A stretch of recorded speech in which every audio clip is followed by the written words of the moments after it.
Sejak 21 Februari 2016, sejumlah kota di Indonesia menerapkan program kantong plastik belanja berbayar. Para pembeli mesti membeli kantong plastik seharga Rp200 saat berbelanja.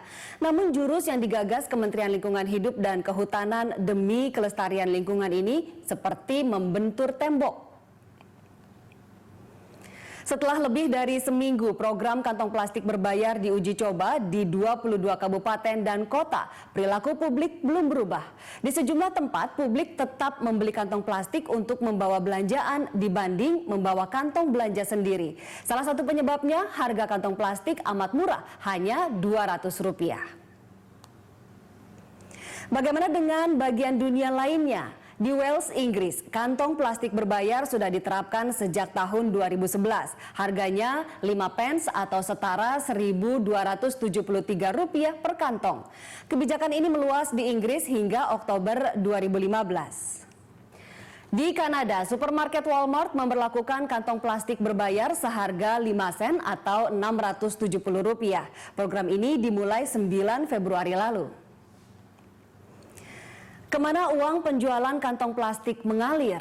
Pihak peritel mengatakan belum ada rencana yang pasti uang itu akan digunakan untuk apa. Sementara pihak Kementerian Lingkungan Hidup dan Kehutanan menegaskan belum ada regulasi soal penyaluran dan pengawasan dana kantong plastik berbayar. Aturan tersebut diserahkan kepada masing-masing peritel berkoordinasi dengan pemerintah daerah dan komunitas lingkungan. Nah, jika peritel tidak punya program lingkungan, sama saja dengan konsumen menyumbang peritel. Hitung-hitungan Ditjen Pengelolaan Sampah, Limbah, dan B3 KLHK, sampah Indonesia tahun 2019 akan mencapai 68 juta ton. Sementara sampah plastik per tahun diperkirakan mencapai 9,52 juta ton atau 14% dari total sampah yang ada.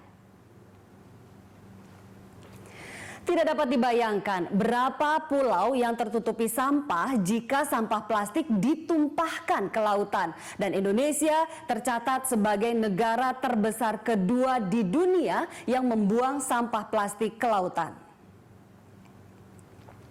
Jika dibuang, tumpukan sampah plastik menempati areal 65,7 hektar atau sekitar 60 kali luas lapangan sepak bola dengan ketinggian sampah plastik mencapai 25 meter. Berdasarkan data Jembek, penyumbang sampah plastik ke laut terbesar di dunia adalah Tiongkok sebanyak 262,9 juta ton. Sementara Indonesia di posisi runner-up dengan menyumbang sampah plastik ke laut sebesar 187,2 juta ton. Secara global, kota-kota di dunia menghasilkan hingga 1,3 miliar ton sampah setiap tahun. Dan pada 2025 nanti, Bank Dunia memperkirakan jumlahnya meningkat menjadi 2,2 miliar ton.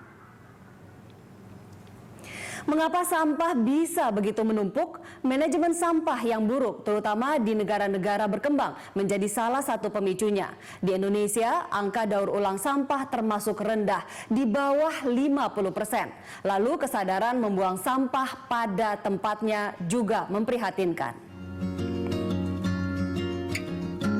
Sebagian warga Jakarta telah sadar akan bahaya sampah plastik. Lihat saja Bank Sampah Sanora di Semper, Jakarta Utara. Berdiri sejak 3 tahun lalu, Bank Sampah Sanora mengelola sampah plastik dengan mesin pencacah plastik. Warga menyerahkan sampah plastik ke Bank Sampah Sanora. Sampah plastik botol minuman bekas dihargai Rp2.500 per kilogram dan kemasan minuman gelas Rp5.000 per kilogram. Uang sampah plastik kemudian dimasukkan ke dalam buku tabungan Bank Sampah Sanora. Warga dapat mencairkan kapan saja atau ditukarkan dengan sembako yang tersedia di koperasi milik Bank Sampah Sanora. Ya udah, karena tahu ada bank sampah kayak gitu, kayaknya ada manfaatnya gitu daripada dibuang sia-sia kayak gitu. Oh, mending dikumpulin terus kita kembangin terus ada hasilnya ya. Ya paling nanti bisa berupa uang atau berupa barang kayak gitu. Sampah plastik kemudian diolah, dimasukkan ke mesin pencacah plastik. Harganya semakin tinggi Per kilonya bisa mencapai Rp10.400. Dalam sebulan, Bank Sampah Sanora memproduksi 1.500 hingga 2.000 ton sampah plastik cacahan. Hasilnya diekspor ke Brunei Darussalam dan Malaysia. Berawal itu dari kita berbuat sendiri. Kami kumpulin masyarakat yang peduli terhadap lingkungan dulu. Dari situ kami berikan karung, buku-buku tabungan. Jadi sosialisasinya secara door to door saya waktu itu. Ayo kita sama-sama kelola pilah sampah dari sumbernya. Kemudian solusi dari masyarakat yang udah berbuat itu apa? Dengan adanya mereka udah berbuat, kami mendirikan bank sampah. Di samping membuat lingkungan jadi bersih, mereka mendapat tambahan ekonomi. Sementara tempat pengelolaan sampah 3R Rawasari Jakarta Pusat salah satu contohnya.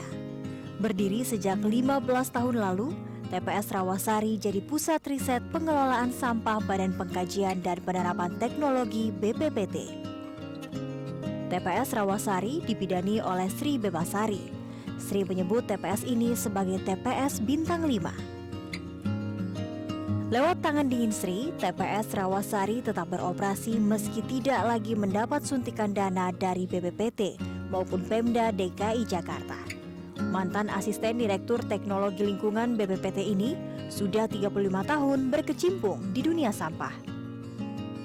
Pengolahan sampah organik dan anorganik dilakukan secara manual tanpa mesin.